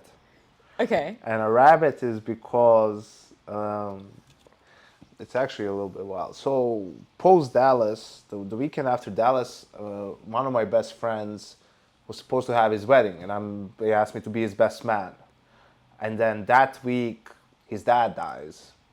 And his dad was ill for a long, you know, it wasn't like a big shock. It's just unfortunate timing that it happened that week. And you know, the whole faff about now having to delay everything, and of course first the funeral, but then you know, it's very hard to get like dates for a place in like a restaurant and all this sort of other stuff in Yes. Belgrade. And it doesn't matter. And they were like, him and his fiance were, you know, just really exhausted from all the ordeals and stuff. And, you know, I was obviously told him, hey, whatever you need, you know, you want to go get wasted for 3 days straight, you want to be by yourself, just so you know, like, I'm here for whatever. And then one night before they went on to their honeymoon, because that was also already all Oh settled. God, so they actually the honeymoon before the wedding. Yeah, because it was all like kind of Shit. paid for and everything. And Oh I think they God. even, the tourist agency offered to like give them the money back because it's like, you know, Yeah, exceptional but yeah, circumstances. but Yeah. they were like, no, because they wanted to just get away from everything and just sort of Yes, like as you do. not, Yeah. you know. And the night or 2 nights before, they came to our place to just like hang out and have a drink and talk and stuff. And we're chilling, and you know, it's a bit, you know, hard, you know, to, you know, it's a bit of a difficult atmosphere and everything. And my girlfriend, who loves to embellish a story, like, but she overdone it. It's like crazy. So we're talking, and somehow we come to either pets, or we're talking about because they have dogs or whatever. We come to pets, and she says like, "Oh, when I was a kid, I remember we had a rabbit. It was it was the biggest rabbit you've seen in your life. It was 12 and a half kilos. Like that's like I think 28 I pounds. had a cat that was 7 kilos, severely obese. A Okay, rabbit that's okay, 12. right? What? So it's What? like so it's an insane thing to say out loud, right? And both of them, and I'm like, and she keeps talking, and I'm like, wait. A 12 and a half kilo rabbit? And then both of them start laughing too because we already, you know, hung out together numerous dozen times. And I've told her she's done this before, and I told them, you know, if she says, oh, there was 100 people there, it was 50 people there, you know, and all this sort of a stuff. So my friend, he just started like crying out Oh, of fuck. laughter, saying like, I can't believe. And then he started Googling like the fattest rabbit on record in the Guinness Book of World Records and whatnot.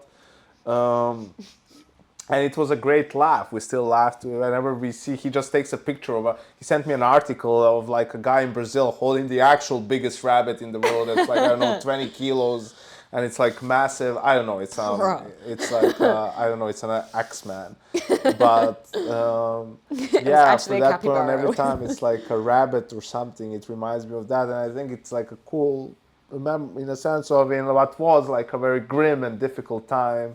You got a big laugh out of That's all of lovely. us.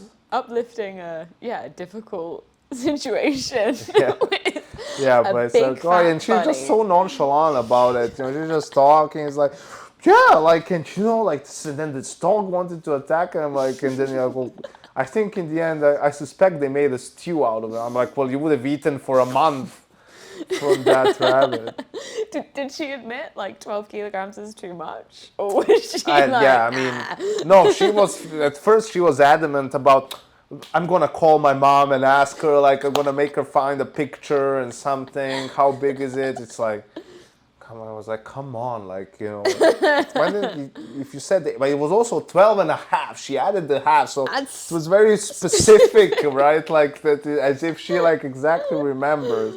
It Oh was this my much. god. I'm That's like, I fucking love you, funny. but you're crazy. Did you ever have any like pets growing up? Are you a cat or a dog person No, or I had neither at or my both? grandparents' place. They had a bulldog, Okay. and I loved that dog because I hate small dogs that like jump on you and all that stuff. Yeah. They're obnoxious. Fucking I annoying. really don't like those. But big dogs actually, I like. And Okay. because they had that bulldog, he was so chill. There's actually a stain in front of the house because where he was like lying all the time on the tiles, and because like you know that's not where the sun hit as much.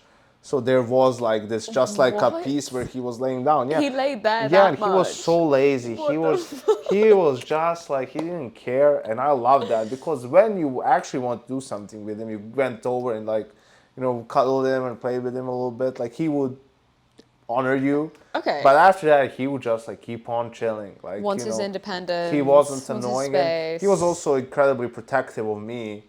So yeah, that was fun. Some of my parents' friends when I was a kid had a golden retriever. I loved that dog too because they were kind of smart Yeah. as well. Bit needy. So people say like I hate dogs. I don't hate dogs. I just hate annoying dogs. But my friend has a fucking Jack Russell, and that dog is probably I call it the demon. Every time I say is the demon here? Is the demon here? That's the worst dog ever. All the time. It's like why do you want this in your even apartment? It's like my girlfriend at their house they have a Rottweiler.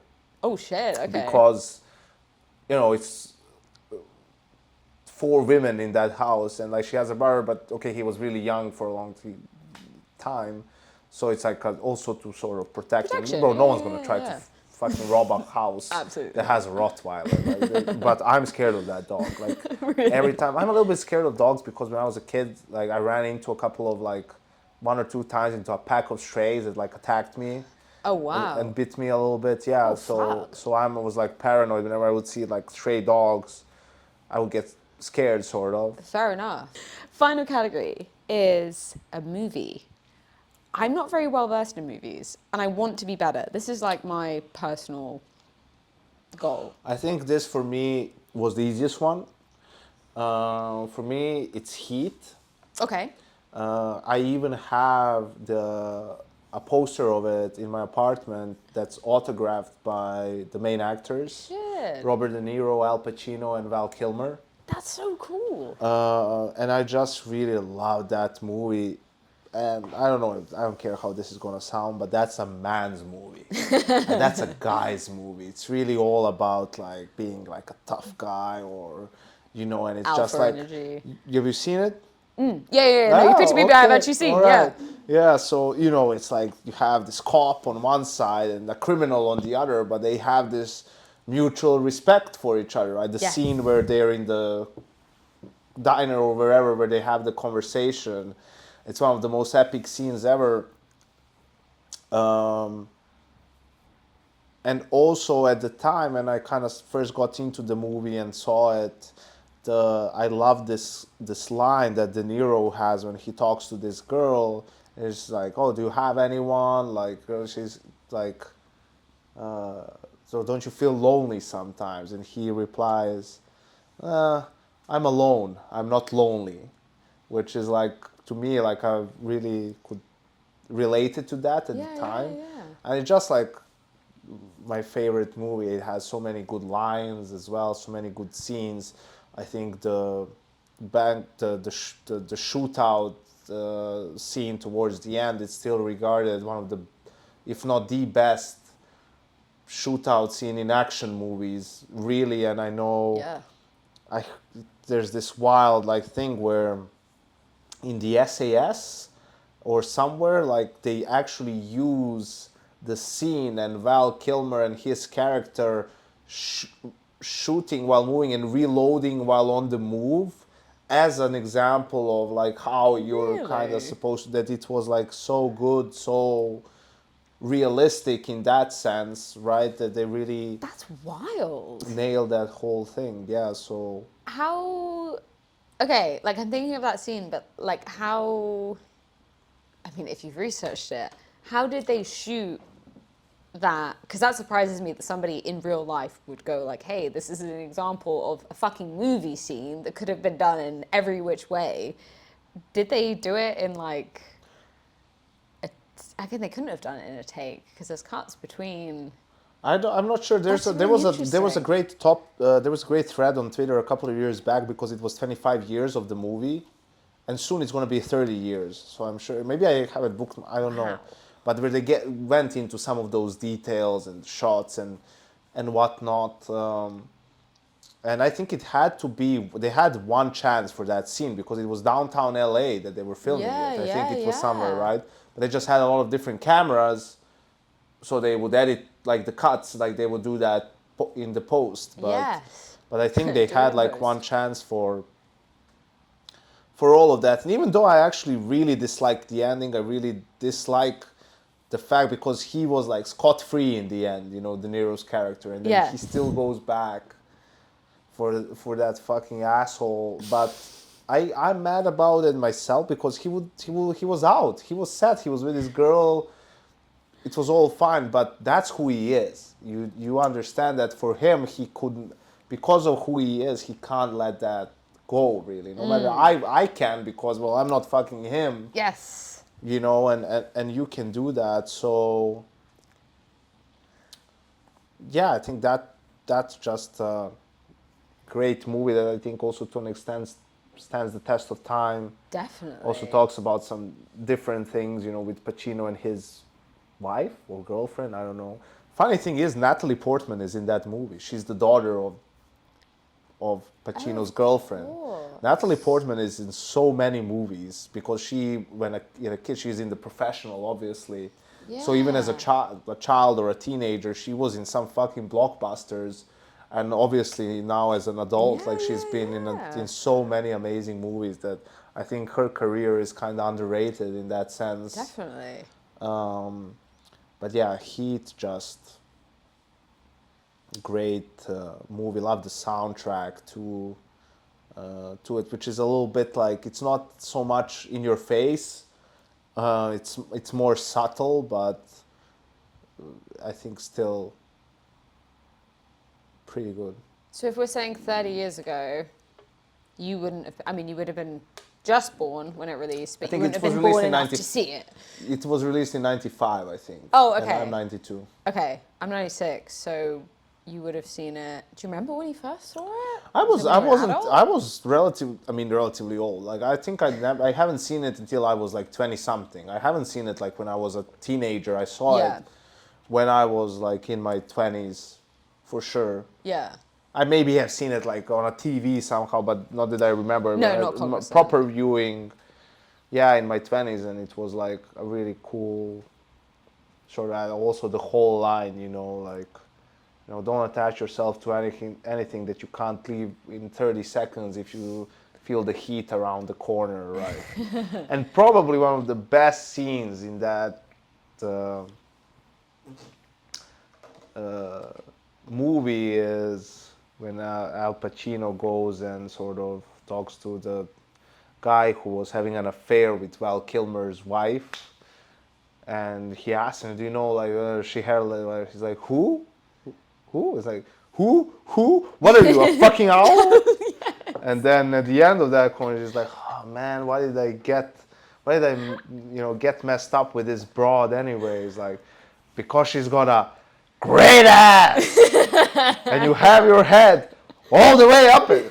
Obviously, can't do Al Pacino justice, but those are just such like great lines. And there's so many, I really appreciate, I found a lot of appreciation for rewatching movies and rewatching things, whatever, because it's like rereading a book, you see it through a different lens. First time you notice the main plot lines, the action, the big things, but then the second, third time around, you notice the more subtle notes. For example, even that part where, Val Kilmer is a criminal and, he's like a fucking gambler and probably a cheat, and he's a child with this woman, and she's like so tired of him and his bullshit, but in the end, when she's like supposed to give him up, and she's like the police, she like gives him the sign that, the cops are there so he can, get out. Like, she just can't. She just like, despite that he's an asshole and he's deserved, like, she just still can't do it to him, because that's love, makes you do irrational things. I think that's a movie that definitely cemented to me, like, I don't know, there's a lot of movies where people try to portray like the protagonist, they're perfect, really. Like, oh, they're resolved at the end and they realize their faults. Yeah. But like, actually, that's just not real fucking life. Everybody has a fault to them, and you either take it, or actually you're going to have to take it because the movie's over. Like, that's it. Like, I appreciated that ending of it. I don't think I watched that until, like, I want to say 2021? Like, very recently. Yeah, it was because I think it came on Netflix around that time. That's probably why. Right? Yes, yeah. But it is, and I think that's why I really liked it too. I think you nailed it, because it is grimy. Yes. You know, it doesn't have really a happy end. It has like the ending it kind of has to have. Yeah. In a sense, in There's some America, you can't closure. have the bad guy winning, but The good guy isn't all good. yeah, Like, yeah. exactly. That's and, good. And yeah, I think also Michael Mann, the director, did a number of really good movies. Yes, I was just looking when you said it. I was like, who fucking directed that? I've definitely got into that a bit more recently, especially with Oppenheimer. Like that whole Christopher Nolan thing of realizing, okay, I'm a big Christopher Nolan fan. I mean, Nolan unassumingly. is a category of his own because Yes. every movie he's done, maybe outside of Tenet because it's a little bit really too I watched Tenet. it. I watched it 3 times and I still Really? can't wrap my hand around it. Because I was away when it came out in cinemas, and then everyone. I don't actually have a TV where I live at the moment. I just don't. I'm not there enough to warrant buying a nice TV. I watch it on laptops, and everyone's like, "Don't watch it on a fucking laptop. You have to watch it on a really good screen." I feel that. Yeah. I have movies or even TV shows that I don't want to watch on a laptop. Or on a PC. I Fair only watch enough. them because I got myself a little bit of a surround system too at home. Because I really enjoy movies. I really do. I like it and I want to experience them properly. But Yes. I mean, Nolan, even with Memento, Memento is just such an incredible concept first for a movie to start from the end in a way, right, and go back and he's absolutely brilliant and the Batman trilogy is that's what I realized I want to rewatch. Probably when I get back from this. I'm not a big superhero person, but I think Batman trilogy and I look at that differently to like Marvel and shit. Like it's way different. No, It's I way can't different. watch Marvel either. No. It's like too fucking dumbed down and The world's gonna be the world's in danger. Oh, the world's saved. yeah, that's the problem. it. It's like at the end, like it's always say, even the Avenger, like the End Game and all that. Yes. I remember I watched that in Sydney actually with FaZe because that's when it came out, and we went to the cinema to watch it. But it's like, and I found that as well. Like I've watched so many things by now that I kind of like, which is a bad thing. Like I know how this is gonna end in a way. Like and then whatever plot twist is in the middle is like, yeah, but still. The ending's gonna happen that we know. That's why people love Korean stuff, like when they haven't experienced it before, because Koreans have mental twists. Yes. Like we are not used to, like in Western culture, to those sort of twists. If you watch, obviously, Parasite, but That's also the only movie I've watched that's Korean. Old Boy. I haven't watched Old Boy. You all watch Old Boy Korean version. Okay. It's dark, but it will blow your mind. Okay. I'm in. Squid Game is another big one where people are surprised by some of the twists. I mean, I'm not saying that I wasn't surprised. It's just like you're not as surprised once you watch a couple of Korean things, then you see like how it works for them. Yeah, but yeah, you know The Departed, the movie? Yes, yeah. That's based off of a Korean movie. That's like an adapted screenplay. Train to Busan is like a zombie horror thing that's also really good. Like Koreans have amazing stuff. How do you feel about this is a very fucking broad question. Books that are turned into movies. I'm very tentative when I've read a book. Sometimes I just won't watch the movie because the book satiated me enough that I'm like, I actually don't need this. But I did it with Gone Girl. I read Gone Girl as a book and I was like, this is fucking stellar. And then I watched the movie and I was like, I'm so happy I did this. And I've rewatched it again and again and again because it's different, but it's good different. I'm not a big reader. Unfortunately, or I don't want to say unfortunately, I'm just not. I think I have ADHD, but undiagnosed, so I can't. But I've been trying to get a little bit more into it. Like I read a couple of books lately. I think I also probably picked difficult books they're like hard to read. What did you pick? I don't do like novels or anything like that. Okay. Well, one of them was Marcus Aurelius' Meditations. Okay. So that's probably as hard as it gets, and it was like the Peterson books, some of that stuff, like more philosophical books or like business books, whatever, which I guess it's like that. But when it comes to actually novels and stuff like that, I'm fine with like watching a TV show. I think like in some of the best TV shows are art as well. Like The Wire for me is art Yes.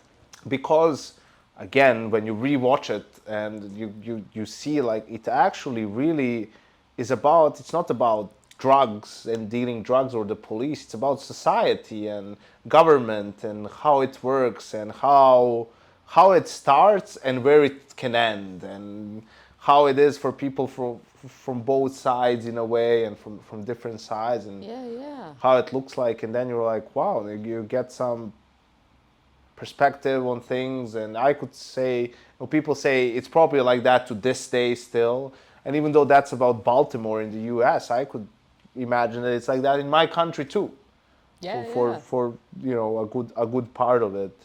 And I think you can especially some of the stuff that's more historical or some of the miniseries. Like I've watched Chernobyl probably 4 times already. love that. It's incredible. It's absolutely I incredible. hate to say I love it because it fucking happened and that's like really fucked up. But okay, so I'm interested to hear your opinion on this. I had just finished watching Narcos, which obviously has subtitles for the majority of it. And then I went into Chernobyl and I was like, why the fuck are they speaking English? I'd much rather have the subtitles.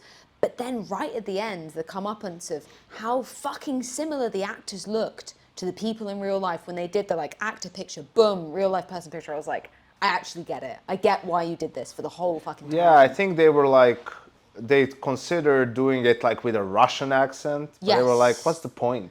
Just let these people speak their mind. I think they felt like the events and everything carried enough weight that who would really you don't need this to Exactly. make it any more real than it is. Yeah. And I feel like every the acting was incredible. The Amazing, yeah. all, I don't even know the words I need to use, like whether it's the montage or this or the editing or the cinematography, Just everything. but the way it was directed as well, in a sense of how the episodes went and how they broke it down in a way that I could understand from the first viewing. Like I know how the nuclear reactor works. Yeah. Like in a not No, the basic sense. right, Something's like fucked the up. thing This with is the why. tiles, the red and the blue Yes. ones, like that was Yeah, making it great. digestible for people that have And he no idea how absolutely, nuclear physics works. obviously I wasn't born in the communist era, but my grandparents lived in it, my parents lived in it as well.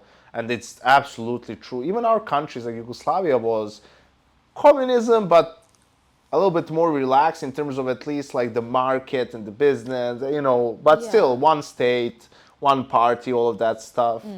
But it's definitely true the parts where like you hide and lie and so it doesn't get embarrassing, and especially with people just trying to hit the quotas and not caring about anything else. And Yeah.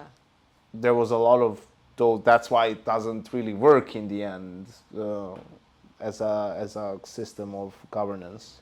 Obviously, you've been watching a lot of Lord of the Rings. Did you read Lord of the Rings, or is it just... No, my parents even got me the books, but I was They're fucking just long. too much work. Yeah, it's a lot. Even the movies are long, so the books must be... I haven't read or really watched.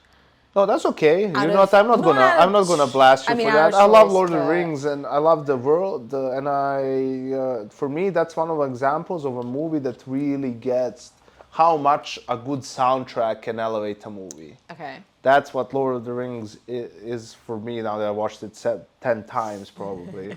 And I also love I always loved elves as a race in whether it's Lord of the Rings or other games, because they're always like to represent these sort of not superpowers but higher beings, in a sense of they have these values that they stand for and they're righteous and they're uncorruptible and whatnot. And I watched actually The Rings of Power, the Amazon TV show, before coming to this event. I binged it and I think it was great. I think the next seasons will be much better because here you had to set the story and everything. And Yeah. it's actually pretty cool for me as someone who hasn't read the books or anything like that to see how everything sort of came to be. What you see in The Hobbit or The Lord of the Rings, like how Mordor happened and all of that stuff. So, yeah. Okay, are we closing the lid on the time capsule. We're fucking putting the soil on top. You tell me. Janko's going to come back in 15 years' time to this beautiful hotel with this We'll still be here. It will beautiful be. wind. It will be. It will be season. 30. No. It will be no. No, we have 2 seasons a year. It's- Fuck. So we are putting this in the ground. Yeah. 15 years. Yeah, we're doing shovel. You guys can't see it, but we're doing it. We're doing it. It's being buried on the 14th floor of the Intercontinental Continental Malta. in Malta.